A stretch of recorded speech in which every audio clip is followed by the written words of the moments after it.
namozni qazo qilganing uchun,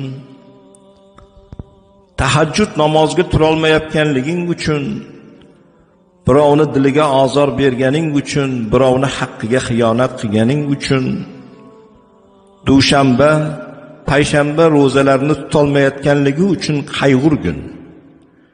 G'amgin bo'lsang, bugun Alloh uchun hech narsa qila olmaganing uchun, Alloh va rasulini mamnun qiladigan amal qila olmaganliging uchun g'amgin bo'lgin. Qayg'ursang bir faqirga yordam bera olmaganliging uchun, bir yetimni boshini sila olmaganliging uchun qayg'urgin. G'amgin bo'lsang, dunyoda bir burda non topolmayotgan, kasalliklar bilan kurashib dardiga davo topolmayotganlar uchun qayg'urgin. Qayg'ursang, Qur'oni Karimni o'qib, unga amal